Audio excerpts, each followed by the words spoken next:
It's time to go beyond the headlines, cause I don't put in overtime just so I can headline. Okay, now it's Fox Sports, I'm live with Renee. Going hard every day, sports rapping every play. Different segments for your favorites, coming at you daily with positive vibes, yeah, we some game changers. Basketball, football, soccer, with different interviews, you never know who may pop up. Listen, only on Beyond the Headlines, this is Beyond the Headlines. Only on Beyond the Headlines, this is Beyond the Headlines. Only on Beyond the Headlines, this is Beyond the Headlines with Renee Washington. Let's get into our soccer segment of the week. We've got professional women's soccer player Gina Lewandowski on the show this week, a defender for Sky Blue in the NWSL. Gina, welcome to the show.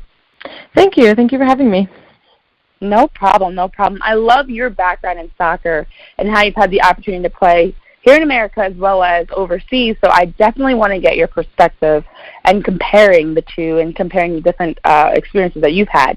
So starting with the fact that you have played in several international leagues and levels, WPS, German League, NWSL, UEFA Women's Cup, I mean, how have you seen a change in women's soccer, specifically with the professional treatment? Yeah, once I graduated college in 2007, I went professionally to Germany, and yeah, that was kind of my start of my professional career, and since then I've seen a massive influx of interest, of development of money into the women's sport, and I've seen it grow over the last, over 12 years, and just being a part of that has been awesome, just to kind of see it grow and to see the interest that's been building. Absolutely. And you talk about going to play once you graduate. Well, you are technically back home. Being with Sky Blue is very close to where you grew up in Bethlehem, a lot closer than being overseas. So right. What was that experience like when you had the opportunity to play in the NWSL with Sky Blue and being able to be so close to your family and friends? Yeah, being back home has just been great. I was overseas for 12 years, and I mean, that was an awesome experience as well, just a growing experience as a player on the field and off the field, and being a different culture, learning a different language, adjusting to a different mentality, style of play. And recently I just decided that I'd like to be closer to home, back in the area, be around family, allow family and friends maybe to come see me play locally, and then just get back into the American lifestyle again, and like you said, just be closer to home. Nice. Now, we did have your teammate Jen Hoy on the show a couple weeks ago, and at that time we were talking about the growth of the game, and you've obviously seen this year, you guys just recently, a little over a week ago against Reign FC, had a new franchise attendance record when you played at the Red Bull Arena with over 9,000 fans in attendance. I mean, that is an incredible feat in itself. And, regardless the outcome, of course, everybody goes into it wanting to win. But once you heard the news that you were playing at Red Bull Arena and had this opportunity to play in front of a larger crowd instead of at Rutgers University or Tech Field, I mean, what's that like for you as a player to now be a part of that?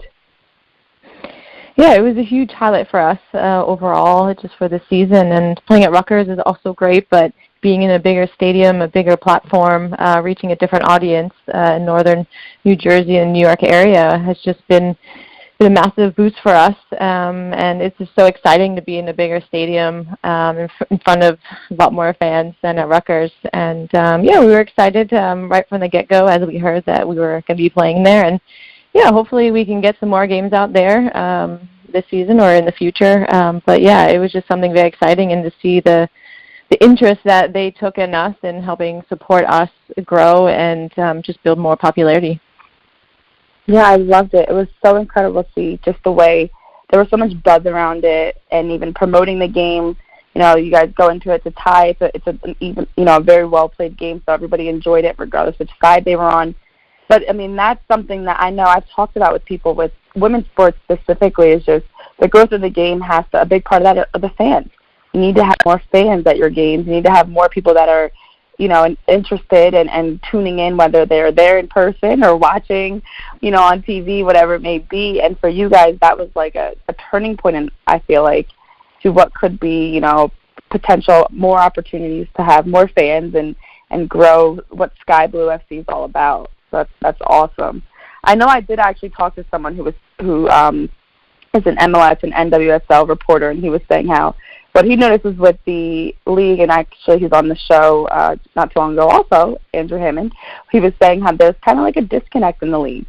And, I mean, for you playing in different stadiums, do you feel as though, I mean, of course you're a player in the league, and so Sky Blue is your team, so I'm not asking you to pick and talk poorly about them, but do you feel like the league in itself is kind of growing so that it's not any longer where maybe some teams have better facilities and uniforms and things like that versus the others, but now everyone's kind of moving in that same direction to being a true professional feel and vibe?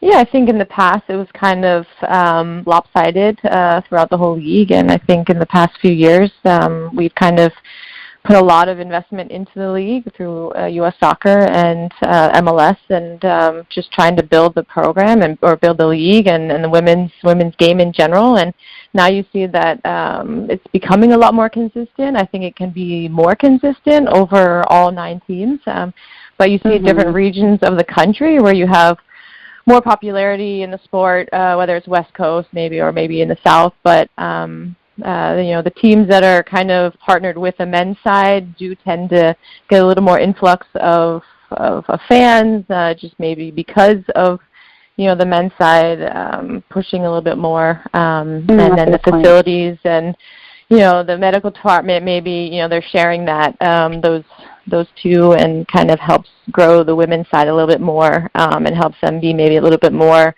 stable, more financially stable.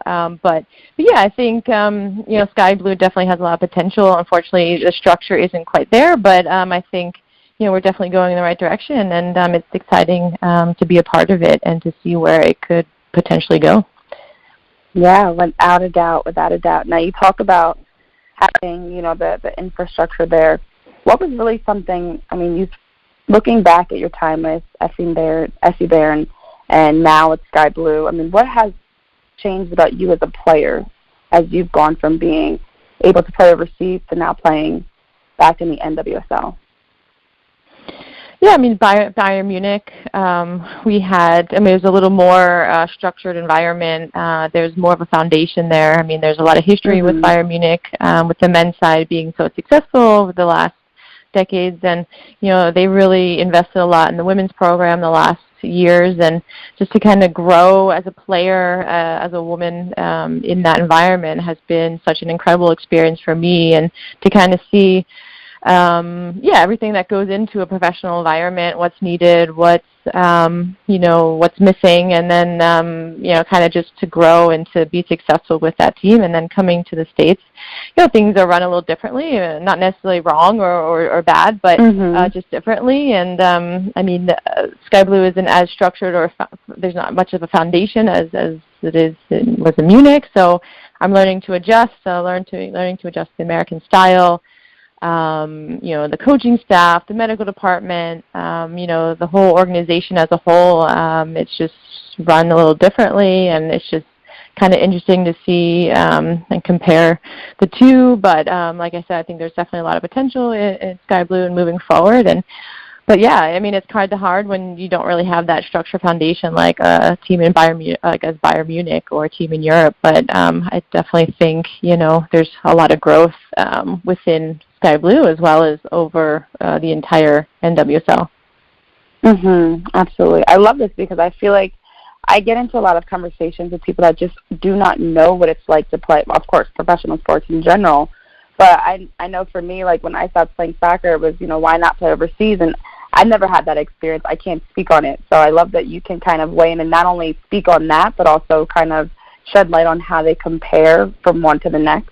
I mean, what is a typical week like for you guys with Sky Blue in season when, around flying, to games, or maybe you're at home, whatever it may be, in terms of training and playing, just so that people who do not know are aware of the, this rigorous schedule of being a professional women's soccer player? Do you mean Sky Blue and Munich, or kind of just mostly Sky Blue? Well, we'll go with Sky Blue first, yeah. Okay. Yeah, I mean, it's definitely a job in itself. I mean, we're actually on the road a lot, traveling to different games, and like for example this weekend, we had a game in Houston, and we were on the road pretty much all weekend, and it's a 2-3 hour flight, and it just takes a lot of time traveling, getting there, and then with recovery. So we have 1 or 2 games a week, and we're on the road a lot, getting to those games, and then getting back into New Jersey and trying to find a schedule for training in between games. But we're pretty much busy all week. We rarely have any downtime to really see friends or family. But yeah, it's a job, and it's an exciting job. Something that I love to do and that we all love to do. But it kind of depends on our schedule. But like this week we have off, which is great. It's our first few days where we can really get away from the Jersey area and be with some family and friends. But they keep us very busy in season, and it's either we're on the road traveling for 2 or 3 days, or we're back in New Jersey preparing for a home game. Yeah, I think the biggest thing is there are so many games that it's an away game. You're either at home or you're truly away. It's not like it's aside from the Washington Spirit. You have Chicago, which I guess is technically the next closest, but North Carolina, Chicago. Then you're out on the West Coast in Portland, or down in Houston or Orlando. So for those that are listening, it is a job in itself, because if you're on the road, that is a trip, a couple of days that you have to plan between flying out, playing the game, flying back, whatever it may be. Now, was it any different when you were with Munich, or was it a similar type of structure? The travel wasn't as intense. We didn't have to deal with the time zones in Germany. Here in the States, you have a 3-hour time change with Portland and a 2-hour time change with Utah, and you're traveling 2 days in advance, training the day before there, and then you have the game, and then you travel the next day. So you could be on the road for 4 days. Or 2 weeks ago, we were on the road for 8 days. We went from Portland to Utah. So you're going from game to game, and you don't really get home until a week and a half later. And in Munich, it was a little more stable in the sense of, you have a home game, and then the following weekend you'd have an away game, but we're taking the bus normally, maximum 6 hours, but anytime the bus ride was over 6 hours, we would tend to fly, just because being in Munich, it's in the southern part of Germany, and but the days, we would normally have a training on a Saturday, and then we would fly in the afternoon, and we'd arrive Saturday evening, have our game Sunday, and then fly home Sunday. So it was really only a 2-day event, whereas here in the States, it's really taxing on the body, and just trying to get out there maybe a day or two in advance, having your game in the evening, and then flying out early the next morning. So you really have to make sure you're doing a lot on your own in terms of recovery, nutrition, and all that. So it's not only a physical component, but also a mental component that you're dealing with as well, and just trying to get every piece together for the games, and to be 100%, and then trying to recover after those games as quick as possible to prepare yourself for the next game. So yeah, that's the grind. I love it. So you, coming from Pennsylvania, Bethlehem specifically, growing up, you went to Lehigh University, which is actually ironically how I met you, but now being able to have such a strong career professionally, for anyone that's listening that's, a young boy or girl that's pursuing, whether it be soccer or another sport, that wants to play at the highest level, what's something that really helps you to stay focused over the years to be able to get to where you are today? Yeah, I just think the love of the game. My dream and my goal was always to become a professional, and I kind of never let that out of sight, and I always worked hard to reach that. And I want to say too that there's no one path that you have to take or need to take in order to get to the highest level. I reached my peak later on in life, at a higher age as what was normal. And I just think, as long as you enjoy the game and you have fun, and don't put too much pressure on having to do something one specific way, you'll reach that next level. And I think through hard work, perseverance, and just some patience, you'll get there. And for me, I've been trying to enjoy the sport as long as possible, because I would prefer not to have a real job anytime soon, but I mean, I just love the sport, and I love being able to travel and play the game, and I think as long as that's there, then, the sky's the limit. Yeah, wow. Perseverance and hard work, definitely. But you also hit on something, the fact that by playing soccer, you also had the opportunity to travel. Of course, I'm sure meet new friends, see the world, things like that. It's more than just being able to say you're a professional soccer player, but you also get to love what you do and experience so many things while doing that. That is truly remarkable and a gift in itself. So you guys are in the midst of your season. You're winding down the regular season.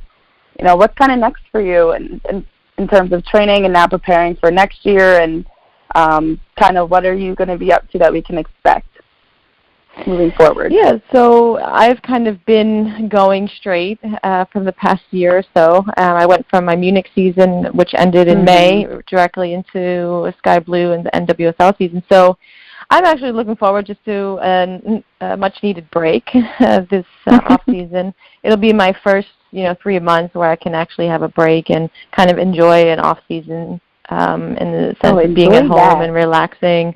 Because I have gotten home over the years, but it was kind of like 3 or 4 weeks, and then had to get back into everything in Germany. But yeah, I'm excited just to kind of have that downtime and kind of reach out to friends or family, or even just to local club teams. So I actually got my B license, my coaching license, UEFA B license in Germany 2 years ago, and I'm looking forward to maybe taking part in some more coaching opportunities in the off season, and doing camps or whatnot, and just to kind of be able to give back. And I want to be able to allow people, or show people, or just tell people, the experiences I've had, and kind of encourage a lot of the younger generations, the kids, and who are have goals to get to the next level. And I would just love to kind of give back. Me being closer to home kind of gives me that opportunity to maybe get into the community and